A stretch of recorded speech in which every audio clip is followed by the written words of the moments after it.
Bismillahirrahmanirrahim. Assalamualaikum warahmatullahi wabarakatuh. Kami dari kelompok 3 yang menganggotakan saya sendiri, Rudi, Divya, Hedo Saputra, Era Anggini, dan Mariani. Langsung saya jelaskan di sini dari kelahiran Nabi Muhammad SAW.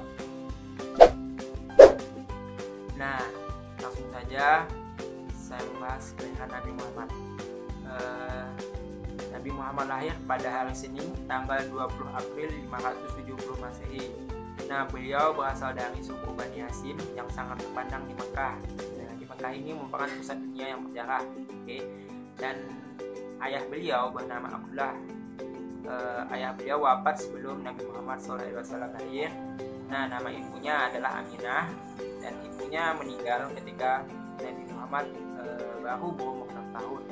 Dan Nabi Muhammad menjadi anak yatim piatu. Nah, pada masa kecilnya Nabi Muhammad disusui oleh Halimah. Nah, yang menarik, salah satu adat kebiasaan bangsa Arab pada masa itu, terutama untuk para bangsawan Quraisy di Mekah, adalah jika anak laki-laki yang dilahirkan sudah menginjak usia 7 hari, nah dia akan dihitan dan diberi nama. Oleh sebab itu, ketika Nabi Muhammad SAW lahir yang berusia 7 hari, beliau dihitan oleh kakeknya sendiri, yaitu Abdul Muthalib. Nah, kemudian diberi nama Muhammad. Nah, selanjutnya di masa remaja Nabi Muhammad. Sejak awal Nabi menjalani kehidupan yang sulit sebagai seorang anak laki-laki, beliau mencari nafkah dengan menjadi pengembala domba di pinggiran kota Mekah.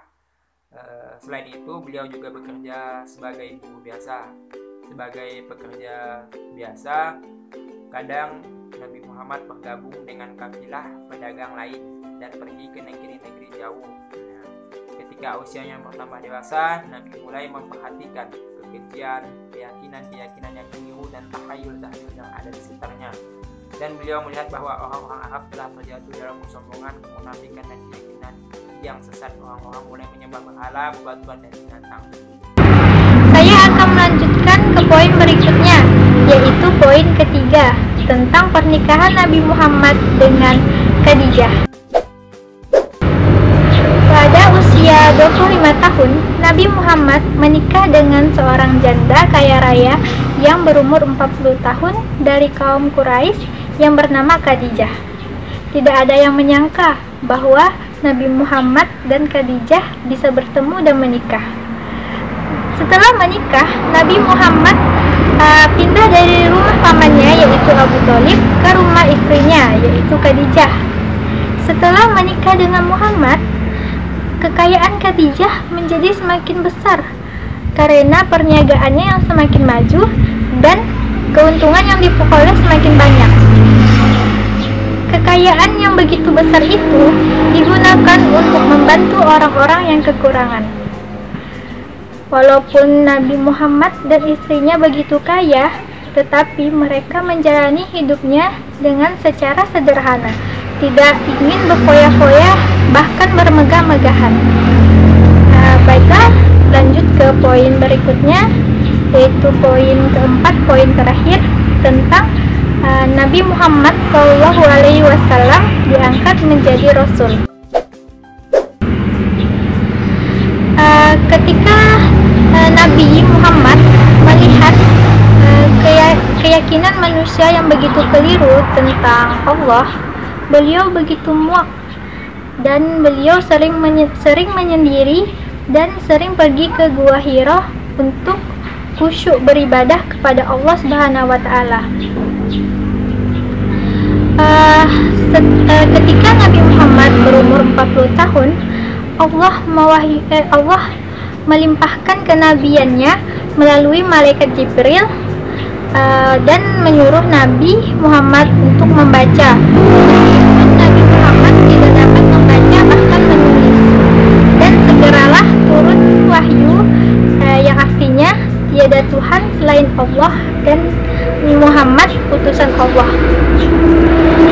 Dengan demikian, Allah mengutus Nabi Muhammad sebagai utusannya yang terakhir di muka bumi ini.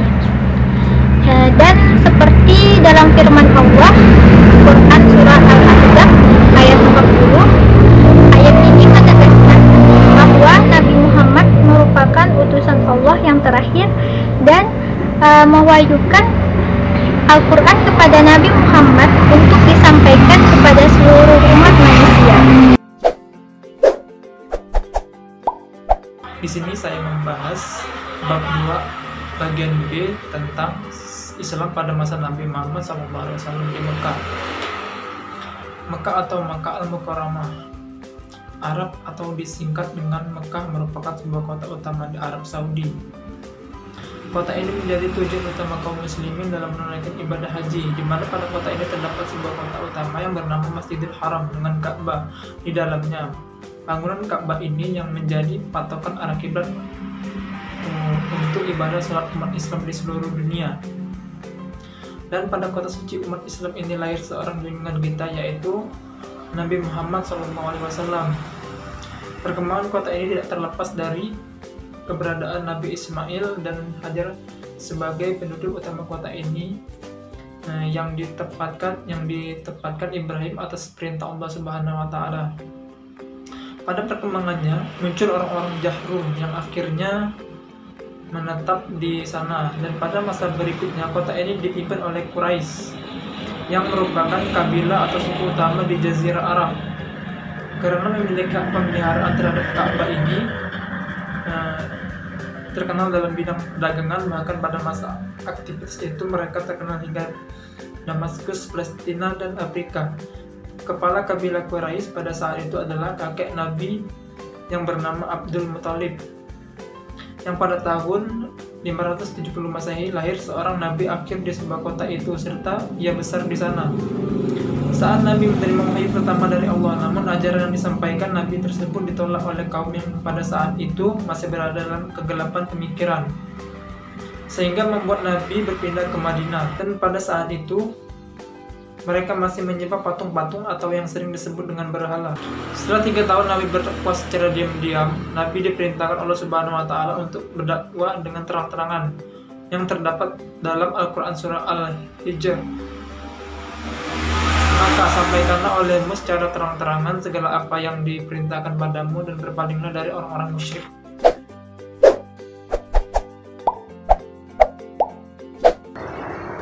Baiklah, saya akan membacakan poin yang pertama, yaitu peristiwa Isra dan Mi'raj. Peristiwa Isra dan Mi'raj ini Rasulullah SAW melakukan perjalanan dari Masjidil Haram ke Masjidil Aqsa dengan menggunakan kendaraan yang bernama Buraq. Beliau melakukan perjalanan ini hanya dalam waktu 1 malam saja. Dan di peristiwa kali ini Rasulullah melibatkan raga dan ruhnya. Dan di dalam peristiwa ini Nabi juga mendapat perintah untuk melakukan sholat 5 waktu. Poin yang kedua yaitu Baiat Aqabah. Baiat yang pertama terjadi pada tahun 12 kenabian dan mendapatkan 12 orang laki-laki. Sedangkan baiat yang kedua terjadi pada tahun 13 kenabian. Di baiat yang kedua ini mengalami penambahan anggota, yaitu 73 orang laki-laki dan 2 orang wanita. Dan yang ketiga yaitu hijrah Nabi ke Madinah. Setelah Madinah siap untuk menyambut beliau, maka beliau pun hijrah dari Mekah Al-Mukarramah ke Madinah Al-Munawwarah dengan ditemani oleh sahabat beliau yang bernama Abu Bakar As-Siddiq. Beliau pergi pada tahun 53 dari kelahiran sang Nabi. Dalam perjalanan ini sebelumnya Allah menyelamatkan beliau dari tipu daya kaum Quraisy. Dan poin yang terakhir yaitu pendirian pemerintahan Islam. setelah hijrah ke Madinah, Rasulullah mendirikan sendi-sendi pemerintahan Islam. Beliau mengawali pemerintahan itu dengan mendirikan sebuah masjid beserta ruangan-ruangannya. Masjid tersebut bernama Masjid Nabawi. Bukan hanya itu, beliau kemudian membuat perjanjian antara kaum Muhajirin dan kaum Ansor, serta mempersiapkan tentara Islam untuk menyerang kaum musuh. Kali ini saya akan melanjutkan materi mengenai Islam pada masa Nabi Muhammad di Madinah. Poin kelima yaitu poin gencatan senjata. Nah, setelah perjanjian Hudaybiyah pada tahun ke-6 setelah Hijriah, yang oleh Allah disebut dengan kemenangan yang nyata, Rasulullah pun menyeru kepada para raja, para pemimpin bangsa untuk memeluk Islam. Hal ini dilakukan setelah beliau merasa aman hidup berdampingan dengan kaum Quraisy karena penghentian perang di antara kedua belah pihak. Nah, poin selanjutnya ialah mengenai kemenangan yang nyata. Nah, setelah kaum Quraisy melanggar isi perjanjian, kaum muslimin pun di bawah pimpinan Rasulullah menuju ke Mekah untuk membebaskan. Nah, peristiwa ini terjadi pada tahun ke-8 Hijriah. Masyarakat pun berbondong-bondong untuk memeluk Islam. Peristiwa ini diabadikan di dalam Al-Quran, tepatnya pada Al-Quran surah An-Nasr ayat 1 hingga 3 yang berbunyi, "Idza ja'a nasrullahi wal fath wa ra'aitan nasa yadkhuluna fi dinillahi afwaja fasabbih bihamdi rabbika wastaghfir innahu kana tawwaba." Nah, alhasil kesimpulan dari seluruh materi dapat kita ketahui bahwasanya peradaban Islam itu pada masa Nabi Muhammad sebenarnya mulai tampak pada saat Nabi Muhammad dilahirkan. Nah, sebagaimana kakeknya Abdul Muthalib juga sudah mempunyai firasat bahwa cucunya tersebut mempunyai atau merupakan anak yang berbeda. Nah, mengenai peradaban Islam pada masa Nabi di Mekah maupun di Madinah, tahapan dakwah Islam ini di Mekah memang sangat lama, yaitu sekitar 13 tahun. Nah, metode dakwahnya yaitu 3 tahun secara sembunyi-sembunyi dan 10 tahun dakwah secara terang-terangan untuk memenuhi Allah. Sedangkan tahap periode di Madinah ini dilakukan dalam kurun waktu 10 tahun. Nah, di Madinah Rasul hijrah dan mendirikan sendi-sendi pemerintahan Islam di sana. Tidak selalu mudah. Pada periode ini juga diwarnai dengan beberapa gencatan senjata. Akhirnya Allah pun memberikan janjinya kepada Rasulullah, yaitu membuat masyarakat di Mekah berbondong-bondong untuk memeluk Islam. Peristiwa inilah yang disebut dengan peristiwa kemenangan yang nyata.